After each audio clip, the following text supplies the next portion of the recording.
कहानी की शुरुआत होती है क्ले नाम के एक आदमी से, जो द बी हाइव नाम की एक खुफिया स्पेशल फोर्सेस यूनिट का मेंबर हुआ करता था। ये खुफिया ग्रुप अमेरिकन सरकार के लिए ऐसे खास केसेस पर काम करते थे जिनके बारे में आम डिपार्टमेंट्स को भी कोई खबर नहीं थी। खैर, जब क्ले ने बी हाइव ग्रुप छोड़ा तो वो असलियत में बी कीपर बनकर आम जिंदगी जीने लगा। उसने मिसिस पार्कर नाम की एक बूढ़ी औरत का गैरेज रेंट पर ले लिया और वहीं पर मधुमक्खियां पाल कर शहद निकालने का काम शुरू किया। मिसिस पार्कर एक रिटायर्ड स्कूल टीचर थी जो अकेली रहा करती थी और अब वो एक चैरिटी ऑर्गेनाइजेशन के लिए काम करती थी जो जरूरतमंद महिलाओं और बच्चों की मदद करती थी। वो क्ले को अपना गैरेज रेंट पर देकर काफी ज्यादा खुश थी क्योंकि क्ले काफी अच्छे दिल का इंसान था। एक दिन काम खत्म होने के बाद मिसिस पार्कर ने क्ले को रात को डिनर के लिए बुलाया। इसके बाद जब वो अपने लैपटॉप पर काम कर रही थी तो अचानक उसे एक वायरस नोटिफिकेशन आई जिसके मुताबिक उसकी हार्ड ड्राइव में वायरस आ गया था। वहाँ पर एक फोन नंबर भी था जिस पर फोन करके वो अपना डाटा गायब होने से बचा सकती थी।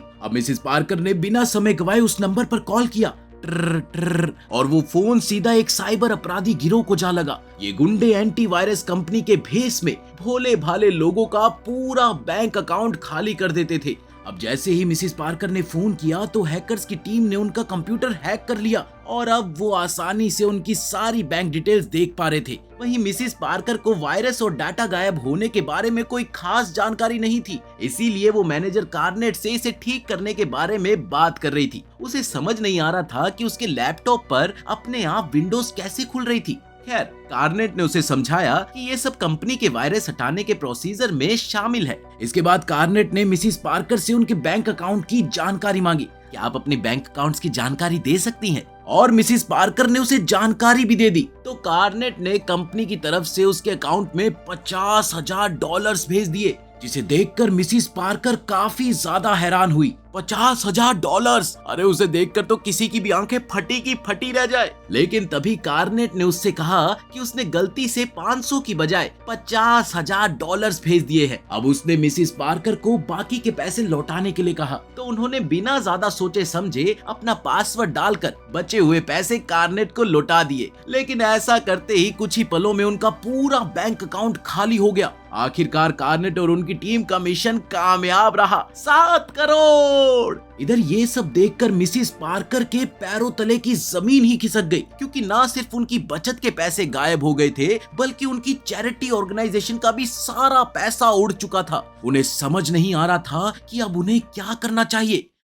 वहीं दूसरी ओर क्ले ने मधुमक्खियों का शहद निकालकर एक कांच के जार में रखा ताकि वो इसे मिसिस पार्कर को तोहफे में दे सके। मगर जब रात को वो डिनर के लिए उनके घर पहुंचा तो उसे एहसास हो गया कि जरूर यहाँ कुछ बुरा हुआ है। उसने बड़ी सावधानी बरती, फिर रसोई से एक चाकू उठाया और जैसे ही वो लिविंग रूम में पहुंचा तो उसने एक बहुत ही खतरनाक मंजर देखा। मिसिस पार्कर की मौत हो चुकी थी और उनकी कुर्सी के पास एक बंदूक गिरी हुई थी। उसी पल अचानक वेरोना नाम की एक FBI एजेंट वहां पर आ पहुंची और उसने क्ले पर बंदूक तान दी। Hands up! अब वेरोना को शक था कि मिसिस पार्कर की मौत में क्ले का हाथ है और सबसे बड़ी बात तो ये थी कि मिसिस पार्कर वेरोना की माँ थी। अब वेरोना ने बिना समय गवाए पुलिस को बुलाया और मिसिस पार्कर के घर की अच्छी तरह से जांच की। इसके बाद पुलिस वाले क्ले को पूछताछ के लिए पुलिस स्टेशन ले गए। अब इधर वेरोना ने अपनी माँ को खोने के गम के बावजूद भी इस मामले की तह तक जाने की ठान ली थी। अब वो खुद घर की छानबीन कर रही थी तो उसने देखा कि उसकी माँ का सारा बैंक अकाउंट खाली हो चुका है और वेरोना समझ गई थी कि उसकी माँ साइबर अपराधियों के चंगुल में फंस गई थी। अब ये बिल्कुल साफ हो गया था कि मिसिस पार्कर की मौत कोई मर्डर नहीं था, क्योंकि वो अपना और चैरिटी का सारा पैसा खोने का दुख नहीं सह सकी। आखिरकार पुलिस ने क्ले को छोड़ दिया और अगले ही दिन जब वो अपने घर पहुंचा तो वेरोना उससे मिलने गई। वो उस पर अपनी माँ की मौत का जिम्मेदार होने का इल्जाम लगाने के लिए उससे माफी मांगने के लिए आई थी। फिर उसने क्ले को साइबर अपराधी गिरोह के बारे में बताया जो एंटीवायरस कंपनी के भेस में मासूम लोगों का फायदा उठा रहे थे। वेरोना ने कहा कि ये गैंग कई साल से FBI को चकमा देकर भाग रही है और अब तक FBI के हाथों इनका कोई भी नामो निशान नहीं लगा है। अब जब क्ले को इसके बारे में पता चला तो उसने तुरंत बी कीपर से बात की और उन्हें इस गैंग को पकड़ने का जिम्मा सौंपा। उसने ये ठान लिया था कि वो किसी भी हालत में मिसिस पार्कर को न्याय दिलाकर रहेगा। अब जल्द ही बी कीपर्स अपने काम में जुट गए और इधर उधर से सारी जानकारी इकट्ठा करके इस गिरोह पर रिसर्च करने लगे और फिर कुछ ही समय में उन्होंने कार्नेट की इस फ्रॉड कंपनी की जानकारी निकालकर क्ले को सौंप दी। कुछ ही देर में हम देखते हैं कि क्ले गैसोलीन से भरे 2 कैन्स लेकर कार्नेट की कंपनी यूडीजी के हेडक्वार्टर्स पर जा पहुंचा था। उसने बड़ी आसानी से सिक्योरिटी गार्ड्स को अपने रास्ते से हटाया और सीधा कंट्रोल रूम में जा पहुंचा। वहां उसने कुछ लोगों से पूछताछ की और फिर एक आदमी को बुरी तरह पीटना शुरू कर दिया। थे मुक्के थे मुक्के थे मुक्के। आखिरकार उसने सबको चेतावनी दी कि आज के बाद उनमें से कोई भी मिसिस पार्कर की तरह किसी इंसान का पैसा नहीं लूटेगा। अगर उन्होंने ऐसा किया तो उनके लिए ये अच्छा नहीं होगा। अब इसके बाद उसने सबको कमरे से बाहर निकल जाने को कहा और खुद सभी कंप्यूटर्स पर गैसोलीन छिड़कने लगा। फिर उसी पल कार्नेट और उसके गुंडे क्ले पर हमला करने के लिए पहुंचे तो उसने बड़ी ही आसानी से सबको धूल चटा दी। इसके बाद उसने वहां एक बॉम्ब लगाया और कार्नेट से कहा कि अगर उसे अपनी जान प्यारी है तो यहाँ से बाहर निकल जाए। कुछ ही पलों में किसी फोन की घंटी बजी, ट्रन ट्रन, और अचानक वहां इतना जबरदस्त धमाका हुआ कि उनका पूरा ऑफिस कुछ ही पलों में राख हो गया।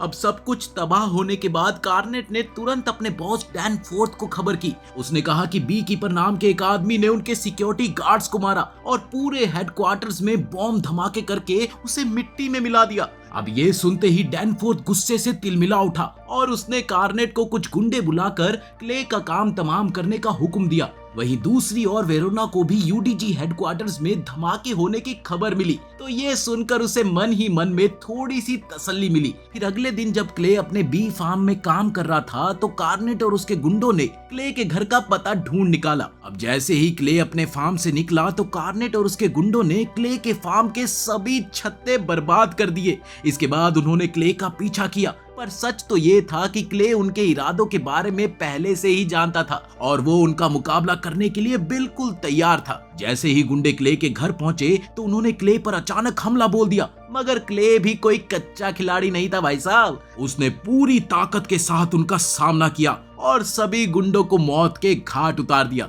फिर क्ले ने जानबूझकर कार्नेट की जान बख्श दी और सिर्फ उसकी उंगलियां काटकर उसे जिंदा छोड़ दिया। अब मौका मिलते ही कार्नेट तो वहां से दुम दबाकर भाग निकला। इसी दौरान वेरोना यूडीजी के एक आदमी से पूछताछ कर रही थी तो उसे अपनी माँ के घर आग लगने की खबर मिली। वो सब कुछ छोड़कर तुरंत उनके घर पर पहुंची, जहां जाकर उसे पता चला कि क्ले के गैरेज को जलाकर राख कर दिया गया था। अब एफबीआई ऑफिसर को वहां मिली लाशों में से एक यूडीजी कंपनी का आईडी कार्ड मिला। ये देखते ही वेरोना समझ गई कि यूडीजी कंपनी के केस में क्ले का ही हाथ था। वहीं दूसरी ओर जब कार्नेट अपनी जान बचाकर भागा तो उसने तुरंत डैनफोर्थ को खबर की कि वो क्ले को मारने में नाकामयाब रहे और क्ले ने बड़ी बेरहमी से उसकी उंगलियां काट डाली। अब ये सुनते ही डैनफोर्थ गुस्से से आग बबूला हो उठा। उसे समझ आ गया था कि क्ले कोई मामूली आदमी नहीं है। अब उसी समय अचानक क्ले कार्नेट के सामने आ गया और उस पर हमला बोल दिया। क्ले ने उसे बेल्ट से बांधकर अपनी गाड़ी के बम्पर से बांध दिया और गाड़ी चला दी, जो कार्नेट को लेकर सीधा पानी में जा गिरी। इधर इस सब के दौरान डैनफोर्थ अब भी फोन पर था। तब क्ले ने कार्नेट का फोन उठाकर डैनफोर्थ से कहा कि वो तैयार रहे क्योंकि जल्द ही वो हिसाब बराबर करने के लिए उस तक पहुंचने वाला है। उधर हम देखते हैं कि वेरोना और उसका साथी मैट यूएसए सरकार के डेटाबेसेस में से क्ले की असलियत की जानकारी निकालने की कोशिश में लगे हुए थे, लेकिन काफी समय बाद भी उनके हाथ में कुछ नहीं लगा। तब वेरोना ने हिसाब लगाया कि शायद वो किसी खुफिया सरकारी ऑर्गेनाइजेशन का हिस्सा रहा होगा जहां उसकी खास ट्रेनिंग हुई होगी। शायद इस ऑर्गेनाइजेशन के बारे में एफबीआई को भी कोई जानकारी ना हो। इसके कुछ ही देर बाद वेरोना को खबर मिली कि यूडीजी के मैनेजर कार्नेट की लाश पानी में क्ले की गाड़ी से बंधी हुई मिली है। अब इधर डैनफोर्थ वेलेस नाम के एक आदमी से मिला जो पहले CIA का मेंबर था। असल में डैनफोर्थ की मां जेसिका यूएसए की नई प्रेसिडेंट बनी थी और वेलेस उनके कहने पर डैनफोर्थ की सुरक्षा कर रहा था। अब जब वेलेस को पता चला कि बी कीपर नाम का कोई आदमी डैनफोर्थ के पीछे पड़ गया है तो वो तुरंत अपने काम पर लग गया।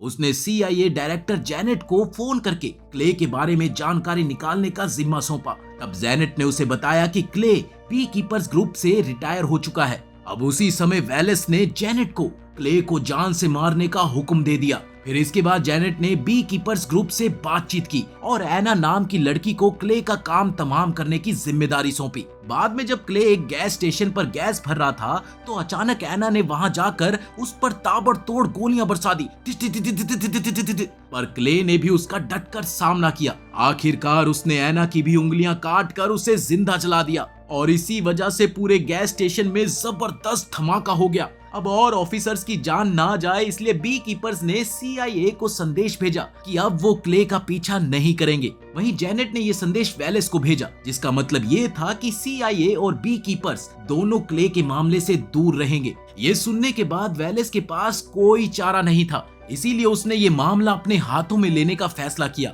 उसने स्पेशल फोर्सेस के मेंबर्स की एक टीम बनाई और उन्हें बी कीपर्स ऑर्गेनाइजेशन के बारे में बताया। उसने कहा कि क्ले एक मनचला एजेंट है जिसकी हरकतों की वजह से आम लोगों की जान को बहुत खतरा है और इसी वजह से उन्हें किसी भी हाल में क्ले को जान से मारना होगा। खैर फिर अगले दिन वेरोना और मैट तबाह हो चुके गैस स्टेशन पर पहुंचे तो उन्हें एना की जली हुई लाश मिली। ऐसा लग रहा था कि एना किसी खुफिया सरकारी ऑर्गेनाइजेशन का हिस्सा थी, मगर वेरोना ये नहीं जानती थी कि वो क्ले को मारने क्यों आई थी। वहीं दूसरी ओर क्ले ने एना की कटी हुई उंगलियों की मदद से उसके घर का लॉक खोला और उसका कंप्यूटर हैक कर लिया। फिर उसने कार्नेट के फोन का सिग्नल ट्राई किया और जल्द ही उसने डैनफोर्थ की लोकेशन का भी पता लगा लिया। इसके बाद उसने एना के घर से कई हथियार और बॉम्ब्स इकट्ठे किए और अपने मिशन के लिए निकल पड़ा।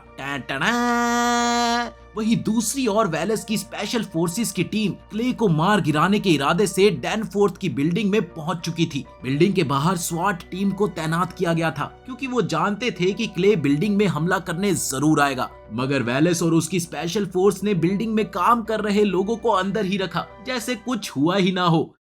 इस बिल्डिंग में NSU कंपनी का काम चल रहा था जो UDG की तरह ही आम लोगों का पैसा चुराते थे। कुछ ही देर में क्ले बिल्डिंग के बाहर आ पहुंचा और बिना समय गवाए स्वॉट टीम पर हमला बोल दिया। वो इतना जबरदस्त फाइटर था कि स्वॉट टीम का कोई आदमी उसके सामने टिक ही नहीं सका। आखिरकार वो बिल्डिंग के अंदर घुस गया और बड़ी आसानी से वहां काम करने वाले लोगों में मिल गया। पर जल्द ही एक स्पेशल फोर्सेस मेंबर ने उसे पहचान लिया और उस पर हमला बोल दिया। जल्द ही सभी ऑफिसर्स ने क्ले को ढूंढकर उस पर गोलीबारी शुरू कर दी, पर क्ले ने अपनी स्किल्स की बदौलत एक एक करके सबको मौत के घाट उतार दिया। इसके बाद क्ले ने NSU के मैनेजर रिको पर इस कंपनी के मालिक की जानकारी देने का दबाव बनाया। बता कौन है मालिक? रिको काफी घबराया हुआ था और उसने कहा कि इस कंपनी का मालिक बहुत ताकतवर आदमी है जिसका कानून भी कुछ नहीं बिगाड़ सकता। लेकिन इस पर क्ले ने कहा कि कोई भी आदमी इतना ताकतवर नहीं है जो उसके सामने टिक सके। क्ले ने ये ऐलान किया कि वो आम लोगों के साथ ऐसे घिनौने अपराध करने वाले आदमियों को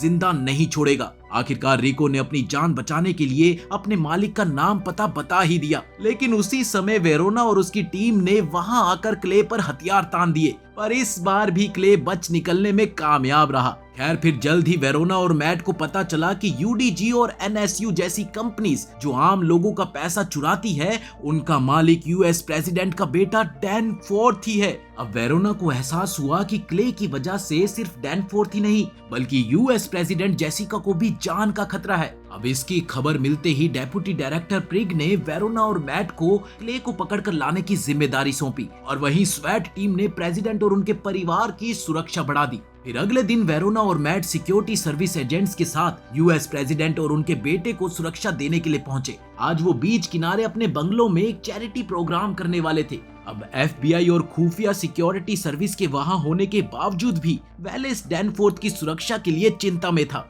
अब इसी वजह से उसने कुछ महान फाइटर्स की टीम को बुलाया जिनका कैप्टन था लज़ारस। लज़ारस ने बताया कि वो पहले भी एक बी कीपर को मार चुका है और इस लड़ाई में उसकी एक टांग कट गई थी। वहीं दूसरी ओर हम देखते हैं कि क्ले ने बड़ी आसानी से एक ड्रेनेज सुरंग के जरिए ट्रक के नीचे छिपकर वो डैनफोर्थ के बंगले में घुस आया था। जल्दी उसने एक स्वॉट ऑफिसर को मार डाला और फिर सभी गाड़ियों में बॉम्ब्स लगाकर अपना भेस बदल लिया और इस वजह से वो बड़ी आसानी से चैरिटी प्रोग्राम के लोगों में घुल मिल गया। उधर प्रेग ने प्रेसिडेंट जेसिका को खबर दी कि आम लोगों के साथ फ्रॉड कर रही कंपनीज का मालिक उनका बेटा डैनफोर्थ ही है। फिर जेसिका का माथा थनका और जेसिका को एहसास हुआ कि उसके कैंपेन का सारा पैसा भी इसी गैर कानूनी तरीके से आया था। अब ये सब कुछ जानकर तो वो गुस्से से लाल पीली हो गई।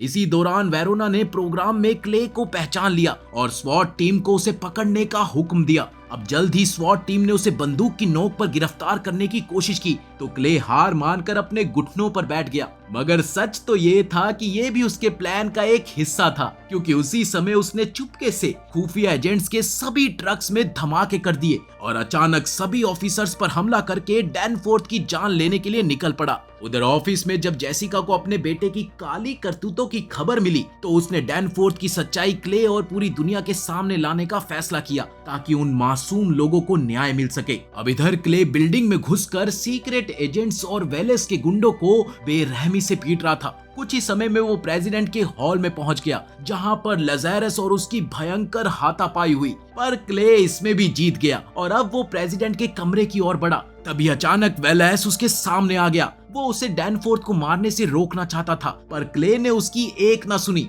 बल्कि बदले में उसकी उंगलियां तोड़ डाली। भाई इसे दूसरों की उंगलियों से बड़ा प्यार है। खैर उधर प्रेसिडेंट के ऑफिस में डैनफोर्थ बेहद परेशान हो चुका था क्योंकि उसकी माँ पूरी दुनिया के सामने उसके काले धंधों का खुलासा करने वाली थी। अचानक डैनफोर्थ के सर पर भूत सवार हो गया और उसने एक बंदूक निकालकर प्रिक को गोली मार दी।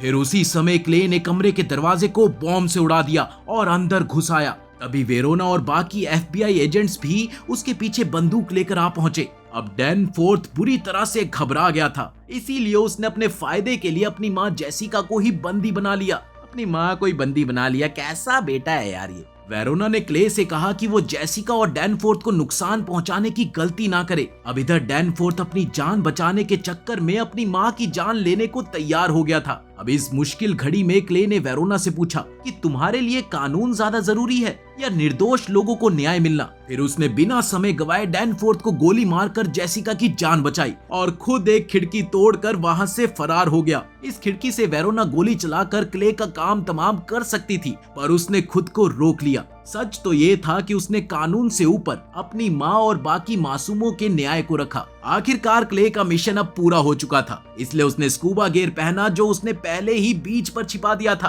और फिर समंदर में कूदकर वहां से फरार हो गया।